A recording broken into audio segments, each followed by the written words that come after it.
All right, hello everyone. Hello, welcome into my home. Please get comfortable and take off your shoes. Sit down and enjoy this discussion video that I'm making here. Obviously, I am in my house, but for you, it's just a bunch of pictures. But a bunch of PNGs flying everywhere. But regardless, welcome in. I want to talk today about a certain manga called Jujutsu Kaisen. Okay, JJK is a manga that is near and dear to my heart. It is one of the primary mangas that I make videos on. If this is your first video, I make chapter leak discussion videos every week. Um, but anyways, I have a issue with this manga. A small one. It's I don't know even know if it's an issue narratively or if it's kind of like gay. How do you say his name? Gigi? Okay, I'm gonna say gay for the rest of this video. Gay wrote himself into a corner or something. I don't really know how to solve this issue, but it is one that I want to express, okay, to you guys. That's why I welcome them to my home. Just imagine us having a discussion in my living room. Is kind of what this video concept is about. So, okay. So now you might ask, what is my problem? Okay, well let me start. The basis of my problem, I guess the footnotes here is I think Sukuna's too strong and Yuji is too underdeveloped. That is like my main issue. So now let me actually get a little bit deeper into that. So first the Yuji thing because it kind of leads into the Sukuna thing. So okay, I understand Yuji's role as a main character. Okay, I see him as the almost like he is in a world full of a bunch of strong people, and this whole entire manga he's kind of been trying to fit in. It's almost like he's not a self-insert, but it's almost like we, the reader, magically got some powers and are seeing these people that have been having these powers go crazy. Yuji was never the strongest, even in his class. Obviously, Gojo's way stronger than him. He's always had an uphill battle, and I like that. I really, really do like that. I think of Shonen. Um, you know, I love One Piece, but early One Piece, Luffy was running the East. You know what I mean? Um, I don't even have to say, Goku, Naruto to some extent, just all of these very, I don't want to say basic in a bad way, but these basic, whatever, shonen protagonists that just kind of win, always deliver the final blow, are always there to save the day, and that's okay too. I love these series that I mentioned, but I do like that Yuji was kind of like a different cut of that same mold. Where like yeah, he is the main character in like personality. He's very shonen personality, main character, very like oh let's go get him guys. Very well not anymore.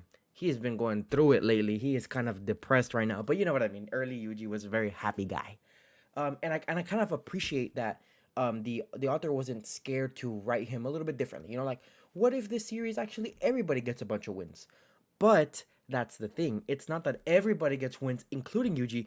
It's that everybody gets wins except Yuji. You know what I mean? And I feel like it kind of hurts his character. Now, I don't want you to think that this video, if there's one thing you can take away from this video, is that I love this manga, and I really do think that these are, I don't want to say nitpicks, but they're not like apparent flaws that make it so bad. I don't want you to think I'm just like bashing or crying or anything.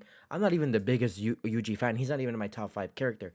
I just think that in the way that his character was kind of written to almost be like a side character, main character in a way.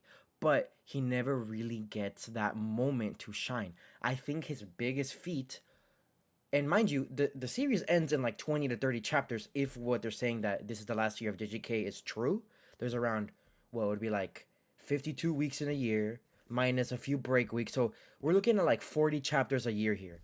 And we're already in March. So if it does end this year, and that would mean it ends all the way in December 31st, we only have like 30, 40 chapters left. So this is why I mean, like, this is pretty much the Yuji we got. Like, this is the Yuji we got. His biggest feat is Chozo, in my opinion. And whether or not that was even a feat is up to you. But I'll give it. I have to give it to Yuji. I have to give it to him. And yeah, he has done good things. But it's always with help or it's always with someone else. And okay, you might be thinking, so what? Who cares, right? Like whatever. Like so I think the reason why my biggest problem with Yuji and that really reflected why I'm like, this is kind of an issue with the manga is this problem that I had was made very apparent with this final battle, presumably final battle. Now, bear with me, entertain me here. Let's just assume that Sukuna is the final battle, and as soon as he gets defeated, The rest chapters will just be supplementary epilogues, right? Just entertain that idea that Sukuna battle is going to be the last main battle of this manga, okay? Got it. So, if that's true, then that means two things. One, in my opinion, Yuji kind of has to win, right? Not even just because he's a protagonist, and not even because like of any of that. Yuji has to win because his character exists solely because Sukuna exists. They're kind of like the same side of. I mean, they were literally sharing a body. They are different sides of the same coin. Therefore, narratively speaking, artistically speaking, and also just logically speaking, the main character always beats the main bad, right? Well, besides like Hunter. But the thing is, I'll get to that. Yuji is a protagonist that basically the only reason why he's even alive is because he was the host of Sukuna, and they were like hoping if him staying in there, kind of keeping an eye on him while he gathered the fingers, like basically he was a finger magnet in a way. So I think narratively, Yuji, to prove himself to be like, okay, like I fit in this world, he has to defeat literally his inner demon being Sukuna. That to me makes sense. But also, just not even like narratively, just, I mean, come on now. A protagonist, of course, is gonna do the final blow. Like, why wouldn't he? Like, why wouldn't he? Now, I mentioned Hunter x Hunter earlier. The only reason why I think Hunter x Hunter is different, and spoilers, by the way, for the Chimera Ant arc. First of all, the Chimera Ant arc is not the final arc of the series. It's just the final complete arc. But, for sake of argument, Gon Gon's goal was never to kill Mirim, ever, ever, ever, or defeat him, or I don't even think Gon ever even saw him, to be honest. So the reason why Mirim got given to someone else because, oh my god, I'm gonna feel like such a fake fan. The old man, I forgot his name, Nero. Ooh, did I say that right? I don't know. His goal was to defeat Mirim, right? So it made sense that they gave him that fight. And yes, Gon did kill basically a side villain. But the reason why that happened was because for him, that was the main villain. He wanted to avenge Kite. He was super hot blooded for that. He just saw red, and for him, that was his ultimate goal. So, yes, technically, Gon didn't deliver the final blow of basically the final villain of Hunter x Hunter. There will be more, but you know what I mean. And that, though, made sense narratively. And also, since the manga had continuation, it also made sense logically. This is not of those two things. It is the manga's coming to an end, presumably, and narratively, Sukuna is Yuji's almost responsibility in a way. Whether or not that's fair, that responsibility kind of landed on him, but it kind of is, at least to him, in my opinion, he is, especially if he wants to follow that goal of his. That's like, my grandpa told me that I need to save people, whatever. Like, what better way to do that than to literally kill the person that not only made you kill a ton of people, but is actively killing a lot of people. Okay, cool. So now we've established that Yuji has to deliver the final blow to Sukuna, right? So this is now my issue number 2. Sukuna is too strong. Now, there's layers to this. It's not just the fact that current Yuji, can't hope to beat Sukuna, especially by himself. I do agree with that too. But more than that, if one thing needs to be true, then the other also has to be true. What do I mean by that? What I mean by that is, if Yuji needs to defeat Sukuna, anybody else that fights Sukuna will never win. And that is my main issue. Yuta comes in. Oh, that's awesome. I haven't seen this guy in forever. He's going to do some crazy stuff. In the back of my head, I know he's not going to win. Maki comes back. Let's go. That's my favorite character. I love Maki. In the back of my mind, I know she's not going to win. Kusakabe, don't even get me started. Okay, this is basically filler at this point. So, what I'm saying is, these hype moments with all of these other characters are kind of like, they're kind of getting winded. They're kind of losing that hype, at least for me, because I know two things will happen.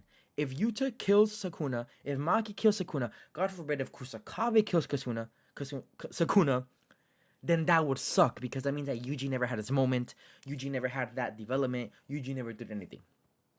However, if Yuji has to beat Sukuna, then all of these characters doing cool shit, it doesn't matter. It doesn't matter because they will never beat Sukuna. So that it's like the story is stuck between a rock and a hard place. So that to me is my main concern with this fight, and presumably the last arc of the entire manga. Okay, so now you might be thinking, okay, well, obviously in shonen this happens, right? The side character comes in, deals some damage, has cool moments, but we never, it's not gonna win. Well, yes, I agree. However, I also think that, so okay, for example, in my mind, the closest fight to this that I can think of right now is Kaido versus Luffy, right? Kaido versus Luffy. And now, mind you, this is not the final battle of the series, but bear with me here. Kaido versus Luffy was basically, if you think about it, Sukuna versus Yuji in a way, because it is a huge raid that took a ton of people coming all together from completely different places, all to defeat this one person, and it took all of them to beat him, and then the main character did the final blow at the end. So the difference between Kaido and Luffy and Sukuna and Yuji, first of all, it's not the final battle, the One Piece one, but that's besides the point.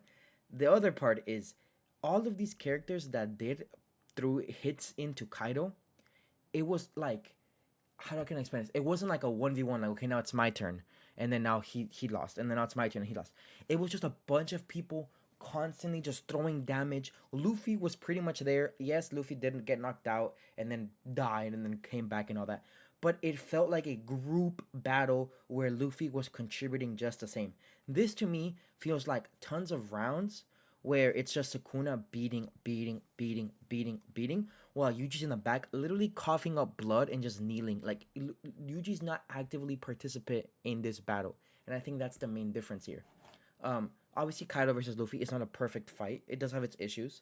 Whether or not you like how you defeated it, how he defeated him with the big punch or whatever, that, that's besides the point. I'm just saying, narratively, those two battles serve completely different purposes, and this is kind of the issue that also happened in One Piece, where if Yuji randomly next chapter gets up and is like, all right, now it's my turn, and then beats down Sukuna, what's gonna happen? First of all, hype, right? That's cool. Second of all, the community is gonna be like, he was just weakened. He was weakened. If none of these characters ever did anything, 100% HP Sukuna would have never lost to 100% HP Yuji. That's the same thing that happened in One Piece. 100% Kaido can never beat 100% Luffy. And to that extent, I agree with that. And I don't think there's nothing wrong with that because Luffy also has more battles to prove himself. Yuji presumably has no more battles to prove himself at all.